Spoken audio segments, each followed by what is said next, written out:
दोस्तों, new year start होने में अभी 2 घंटे का वक्त है, इसलिए गुल्ली और बुल्ली न्यू ईयर स्टार्ट होने से पहले उनका घर सजा रहे हैं और उन दोनों ने एक बहुत बड़ा सा केक भी मंगवाया है। बुल्ली गिफ्ट्स को अपनी जगह पे जमा रहा होता है और गुल्ली ने पहली बार इतना बड़ा केक देखा है, इसलिए वो उस केक को देखकर बहुत ही ज्यादा खुश हो रहा होता है। तभी बुल्ली गुल्ली से बोलता है कि गुल्ली, न्यू ईयर स्टार्ट होने में अब सिर्फ थोड़ा ही समय बचा है और अब तक ये पॉटी बॉय शॉन आया क्यों नहीं? लगता है हमको उसके बिना ही न्यू ईयर बनाना पड़ेगा, इसलिए तुम उसको जल्दी से फोन करके पूछो कि वो अब तक आया क्यों नहीं। ये सुनकर गुल्ली कहता है कि बुल्ली, मैंने पॉटी बॉय शॉन को पहले ही कॉल कर दिया था, उसने बोला था वो पॉटी करके घर से निकल ही रहा है। लगता है उसका क्रिसमस का खाना अब तक पचा नहीं है, इसलिए उसे इतना टाइम लग रहा है और अच्छा ही है अगर वो थोड़ा लेट आए तो, वरना वो सारा केक अकेला ही खा जाएगा और हमको कुछ भी नहीं मिलेगा और फिर हम लोग को खाली पेट सोना पड़ेगा, क्योंकि हमने इतना बड़ा केक मंगवा तो लिया है जिसके कारण हमारे सारे पैसे खत्म हो गए और हम और कुछ खाने के लिए नहीं खरीद पाए। तभी बुल्ली बोलता है, हाँ गुल्ली, तुम सही बोल रहे हो, वो शॉन हमेशा हमारे घर का खाना खा जाता है, फिर हमको कुछ खाने को नहीं मिलता जिसके कारण हमको खाली पेट सोना पड़ता है और वो जब भी हमारे घर आता है कुछ न कुछ गड़बड़ कर ही देता है, जिसके कारण हमारा बहुत नुकसान हो जाता है। ये दोनों बात कर ही रहे होते हैं कि तभी शॉन अपने स्कूटर से इनके घर के पास आ जाता है और वो सोच रहा होता है कि वो न्यू ईयर का सारा केक अकेले ही खा जाएगा और वो ये सोचकर बहुत खुश हो रहा होता है। और वो जैसे ही गुल्ली बुल्ली के घर पहुंचता है, गहरी सोच में होने के कारण वो अपना स्कूटर ले जाके सीधा केक में ठोक देता है, जिसके कारण वो स्कूटर से नीचे गिर जाता है। शॉन चोट लगने के कारण बेहोश हो जाता है और केक सीधा गुल्ली के सर पे जाके गिरता है और इधर गुल्ली अपने सर से केक निकालने की कोशिश करने लगता है,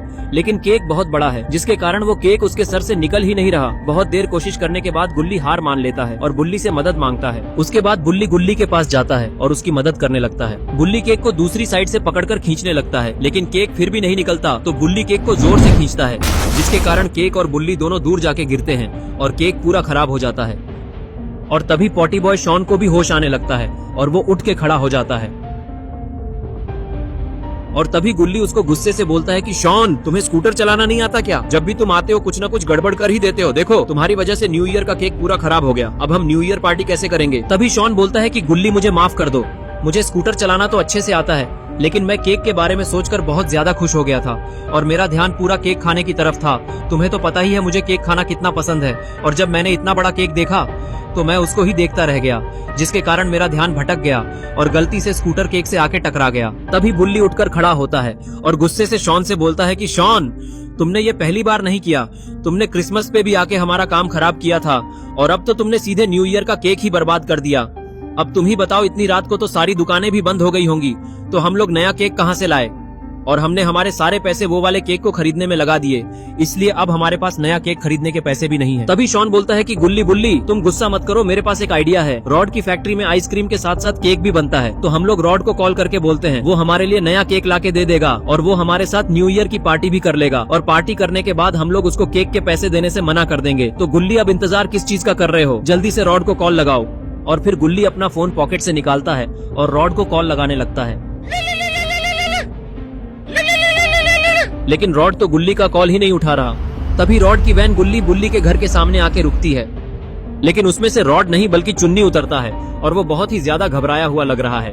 और फिर चुन्नी अपने छोटे छोटे पैरों से भाग के गुल्ली के पास जाता है। तो गुल्ली चुन्नी से पूछता है कि चुन्नी, तुम इतनी रात को यहाँ क्या कर रहे हो और रॉड कहाँ है? मैंने उसको कॉल भी किया, लेकिन रॉड ने मेरा कॉल ही नहीं उठाया।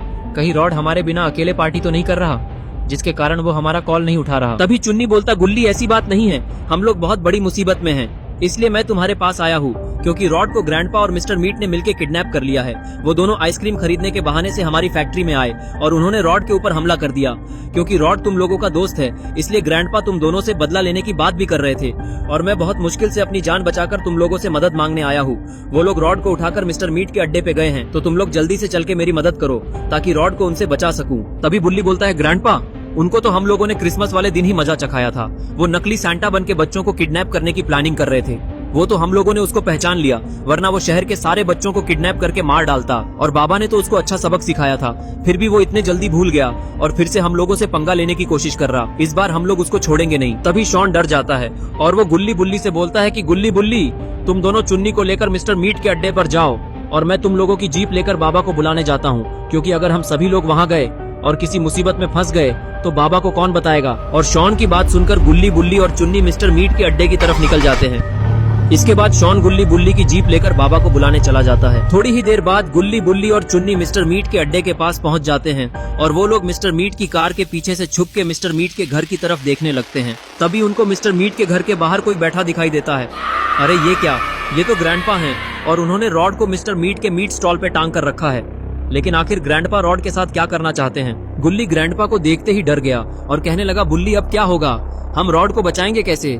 ग्रैंडपा तो घर के बाहर बैठे हुए हैं और जब तक वो वहाँ पर बैठे हैं तब तक हम रॉड को बचा नहीं सकते। बुल्ली बोला, हाँ मेरे भी यही समझ में नहीं आ रहा। अब हमारे पास एक ही तरीका है, क्योंकि अभी मिस्टर मीट यहाँ पे नहीं है, इसलिए हम दोनों में से किसी एक को ग्रैंडपा का ध्यान भटकाना होगा और तभी हम रॉड को वहाँ से बचा कर ला पाएंगे। तो बताओ हम दोनों में से कौन ग्रैंडपा का ध्यान अपनी तरफ खींचेगा और कौन रॉड को बचाने जाएगा? ये लोग बात कर ही रहे होते हैं, तभी मिस्टर मीट के घर का दरवाजा खुलता है और उसमें से कोई बाहर आता है। अरे ये क्या, ये तो मिस्टर मीट है और ये तो काफी गुस्से में लग रहा है। और फिर मिस्टर मीट चल के ग्रैंडपा के पास पहुँचता है। इसके बाद मिस्टर मीट ग्रैंडपा से आके कहता है कि ग्रैंडपा तुम किसी काम के नहीं हो, मैंने आपको एक काम दिया था, वो भी आपसे पूरा नहीं हुआ। मैंने बोला था ना कि जब तक मैं घर के अंदर से वापस आता हूँ तब तक ये रॉड का काम तमाम कर देना। तभी ग्रैंडपा गुस्सा हो जाते हैं और मिस्टर मीट से बोलते हैं कि सुन रे मोटकू, तू मुझे मत सिखा कि मुझे क्या करना है और क्या नहीं, क्योंकि यहाँ पे ज्यादा ताकतवर तू नहीं बल्कि मैं हूँ, तो जो मैं बोलूंगा वही तुझे करना होगा।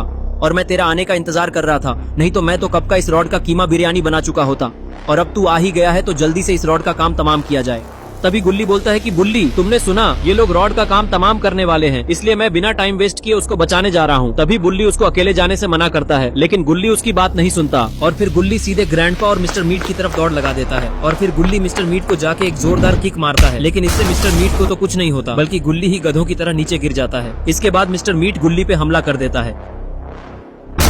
गुल्ली को मुसीबत में देखकर बुल्ली भी ग्रैंडपा और मिस्टर मीट की तरफ दौड़ लगा देता है, लेकिन ग्रैंडपा उनके हथियार से बुल्ली पर भी हमला कर देते हैं, जिसके कारण बुल्ली भी बेहोश हो जाता है। और फिर ये लोग गुल्ली बुल्ली को भी उल्टा टांग देते हैं। तभी गुल्ली बोलता है कि ग्रैंडपा, आपको तो हमने अभी क्रिसमस वाले दिन ही सबक सिखाया था, लेकिन आपकी अकल अभी भी ठिकाने पे नहीं आई। तभी ग्रैंडपा बोलते हैं कि सुन रे गोभी के फूल, तू पहले ही उल्टा टंगा हुआ है और फिर भी तेरी बोलती बंद नहीं हो रही। अगर तू ज्यादा बोलेगा तो तेरी सारी चर्बी उतार दूंगा और फिर तेरा मीट बेचकर पैसे कमाऊंगा, लेकिन उसमें भी एक दिक्कत है कि तेरा सड़ा हुआ मीट कोई खरीदेगा भी नहीं, इसलिए तुझे मारकर बिरयानी बनाऊंगा और वो सारी बिरयानी अकेले ही खा जाऊंगा, जिससे तुम लोग मुझे दोबारा परेशान नहीं कर पाओगे और आज तुझे बचाने तेरा वो बाबा भी यहाँ नहीं आएगा। ग्रैंडपा के इतना बोलते ही वहाँ पर शॉन बाबा को लेकर आ जाता है और बाबा सीधा गाड़ी ले जाके मिस्टर मीट को ठोक देते हैं, जिससे मिस्टर मीट सीधा उसके मीट स्टॉल के ऊपर जाके गिरता है। और फिर बाबा गुस्से से ग्रैंडपा को देखने लगते हैं और फिर उछलकर गाड़ी के ऊपर आके खड़े हो जाते हैं और बिना टाइम वेस्ट किए ग्रैंडपा पे हमला कर देते हैं और फिर ग्रैंडपा पे मुक्कों की बारिश कर देते हैं। इतने मुक्के खाकर ग्रैंडपा का मुंह लाल हो जाता है और इधर मिस्टर मीट उठकर खड़ा हो जाता है।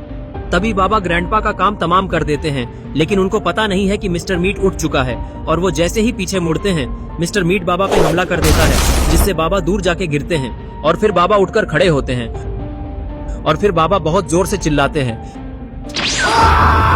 जिसके साथ ही उनका एक्सट्रीम मोड ऑन हो जाता है और उनमें से बिजली भी निकलने लगती है। बाबा का इतना भयानक रूप देखकर मिस्टर मीट बहुत डर जाता है और वो पीछे हटने लगता है और तभी बाबा मिस्टर मीट पे बिजली गिरा देते हैं,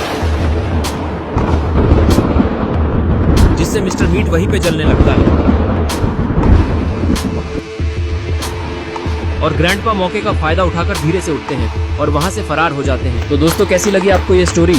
अगर आपको ये स्टोरी पसंद आई है तो लाइक और सब्सक्राइब करें और आपको मेरी तरफ से हैप्पी न्यू ईयर।